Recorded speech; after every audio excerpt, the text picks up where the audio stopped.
दोस्तों, Dharmendra Tiwari labs channel पर आप सभी का स्वागत है।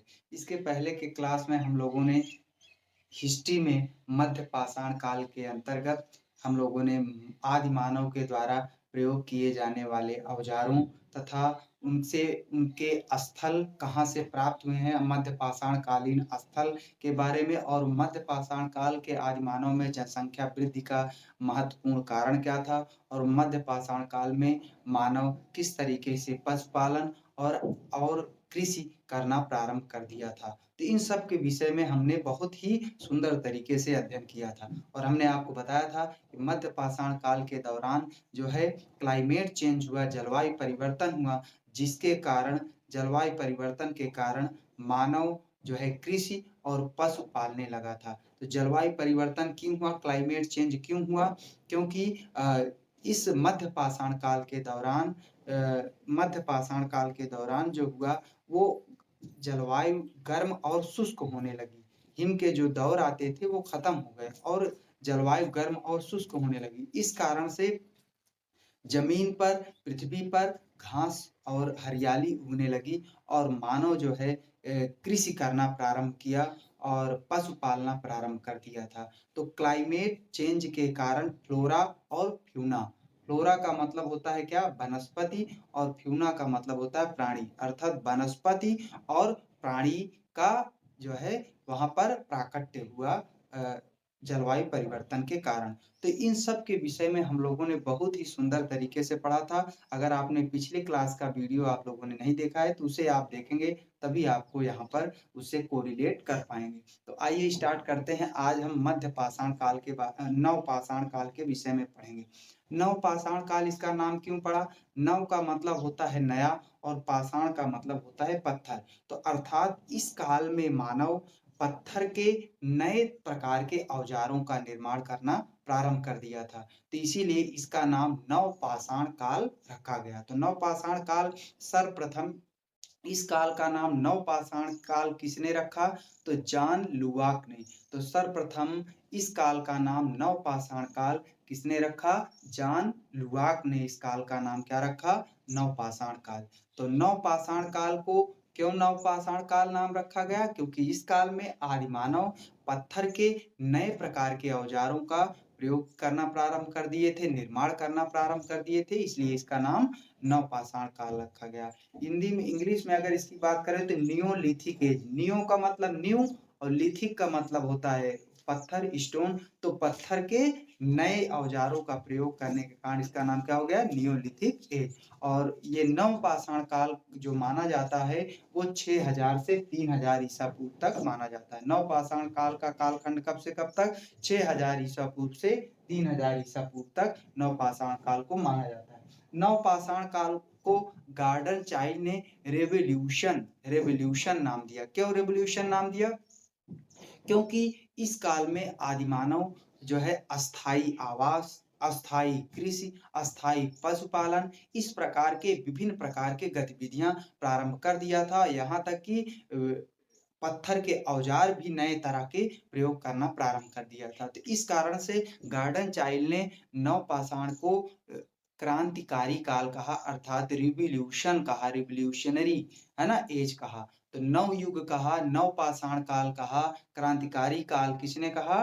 तो किसने? गार्डन चाइल्ड ने। लेकिन गार्डन चाइल्ड के इस इस मत से कुछ विद्वान सहमत नहीं थे। उन विद्वानों का कहना था कि कृषि तो मध्य पाषाण काल में ही प्रारंभ हो गई थी, पशुपालन तो मध्य पाषाण काल में ही प्रारंभ हो गए थे, यहाँ तक कि अस्थाई आवास भी कहीं-कहीं आदिमानव बनाकर मध्य पाषाण काल में ही रहने लगे थे और औजार में भी थोड़ा बहुत परिवर्तन मध्य पाषाण काल में ही हो गया था। तो क्यों ना हम मध्य पाषाण काल को ही क्रांतिकारी काल कहें?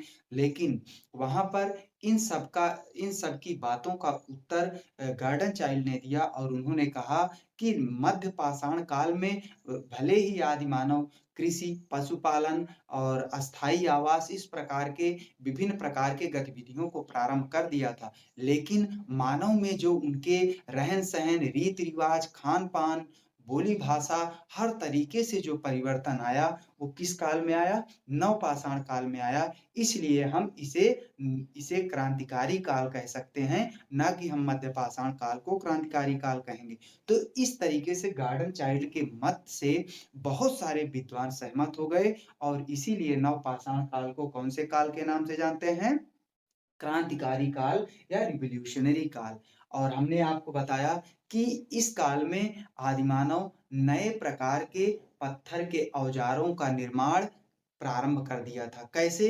तो इस काल में मानव नए प्रकार के पत्थर के औजारों को घिसकर और पॉलिश करके जो है निर्माण किया करता था। तो इसमें नए प्रकार के पत्थर के औजार जो आए कुल्हाड़ी। तो एग्जाम में क्वेश्चन कई बार पूछा जाता है कि कुल्हाड़ी की खोज किस काल में हुई? कुल्हाड़ी की खोज सर्वप्रथम किस काल में हुई? तो किस काल में? नवपाषाण काल में। बहुत इंपॉर्टेंट है कुल्हाड़ी। तो मानव नवपाषाण काल में कुल्हाड़ी की खोज किया, कुठार की खोज किया, हथौड़ा और छेनी, बसुली, इस तरीके से नए प्रकार के औजार जो आदिमानव नवपाषाण काल में या क्रांतिकारी काल में या नवयुग में जो प्रारंभ किया वो कौन था? कुल्हाड़ी। आप लोग परिचित ही होंगे।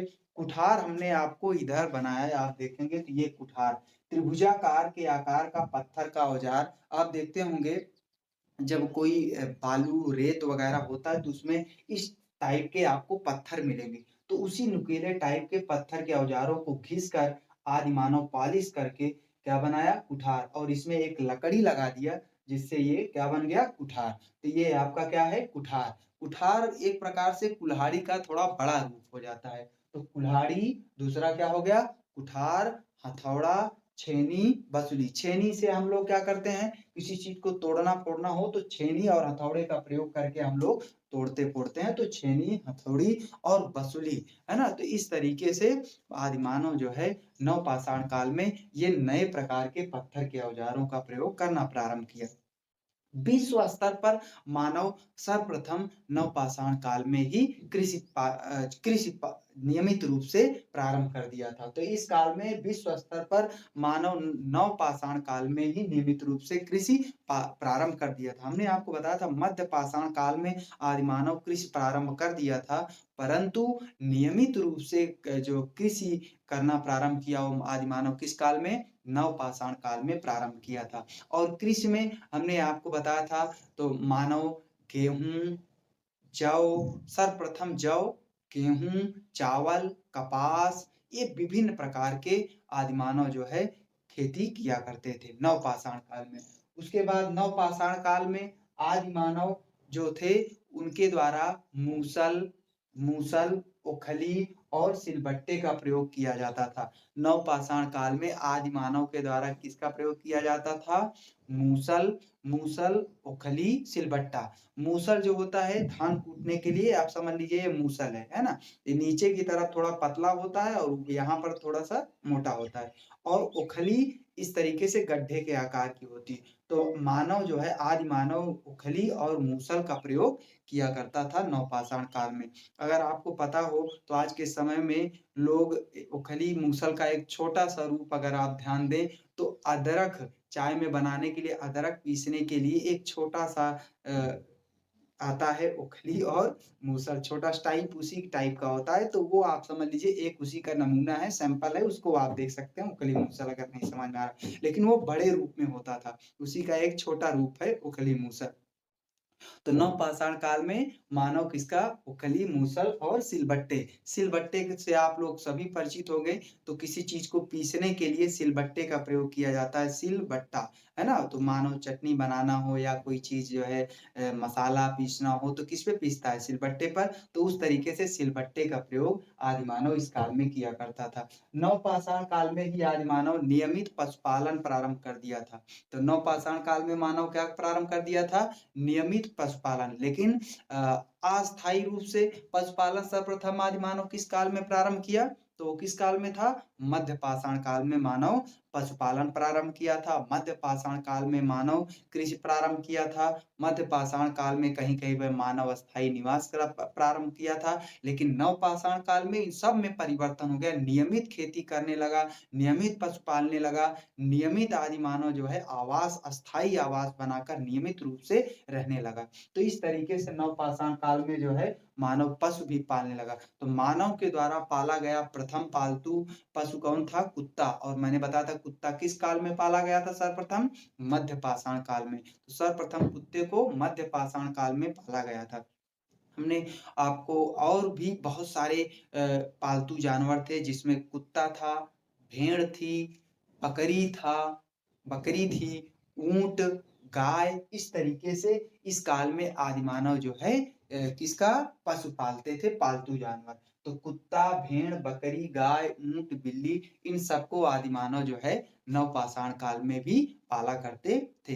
मानव सर्वप्रथम कुत्ते को ही सर्वप्रथम क्यों जो है पालतू जानवर बताया? क्योंकि कुत्ता जो है एक बहादुर जानवर होता है और वो अपने से कई गुना बड़े जानवरों का भी, जंगली जानवरों को क्या कर लेता है? शिकार कर लेता है। उसकी बहादुरी और उसके शिकार करने की क्षमता की वजह से आदि मानव ने सर्वप्रथम कुत्ते को पालना प्रारंभ किया था। अब हम यहाँ पर बात करेंगे कि इसी काल में मानव जो है मिट्टी के बर्तन प्रयोग करना प्रारंभ कर दिया था। मृद भांड, मृद मतलब मिट्टी और भांड मतलब बर्तन। तो इस काल में मानव मिट्टी के बर्तन का भी प्रयोग करना प्रारंभ किया था। इस काल के और सबसे महत्वपूर्ण खोज क्या थी? चाक के पहिए की खोज। अब आप सोच रहे होंगे चाक का पहिया क्या होता है? तो जो कुम्हार जो है जिससे घड़ा या कोई बर्तन बनाता है मिट्टी का, तो जो गोल टाइप का होता है उसी को चाक का पहिया कहते हैं। तो मानव सर्वप्रथम किस पहिए की खोज किया? चाक का पहिया का खोज किया। किसके क्यों किया?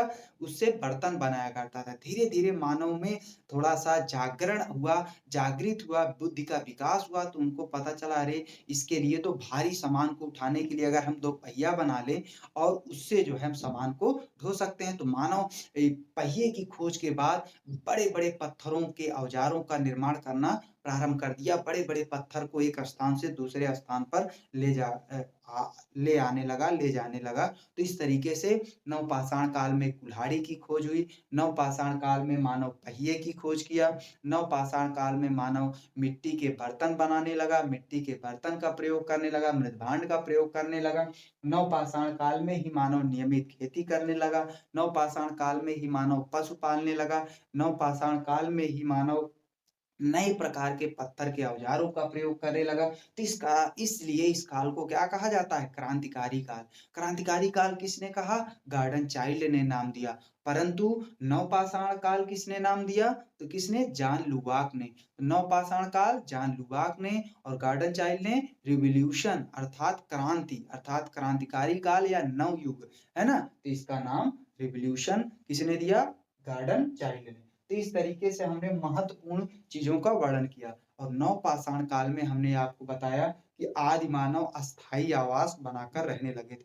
जब कोई व्यक्ति अस्थायी आवास अगर बना के रहने लगेगा, तो उसका परिवार बढ़ेगा, जब परिवार बढ़ेगा तो दूसरे लोग घर बनाएँगे, दूसरे से तीसरे, चौथे, पाँचवें ऐसे बढ़ता-बढ़ता जाएगा और समुदाय जब बढ़ता-बढ़ता जाएगा तो एक गाँव बन जाएगा ग्रामीण। तो नवपाषाण काल में मानव अस्थायी आवास बनाकर रहने लगे, जिसके कारण ग्रामीण समुदाय का क्या हुआ? विकास हुआ। तो किसके कारण? अस्थायी आवास बनाने के कारण नवपाषाण काल में ग्रामीण आवास का जो है ग्रामीण समुदाय का क्या हो गया? विकास हो गया।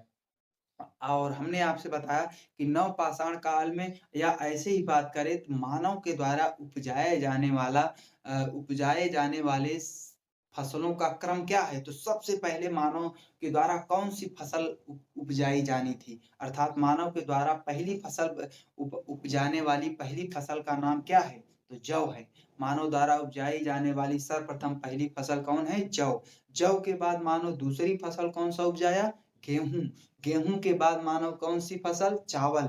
चावल के बाद कपास। इस तरीके से मानव के द्वारा उपजाई जाने वाली पहली फसल जो थी वो क्या थी? जौ, फिर उसके बाद गेहूँ, फिर उसके बाद चावल, कपास, मक्का, ये विभिन्न प्रकार के जो है मानव के द्वारा फसलों का उपज प्रारंभ कर दिया गया था।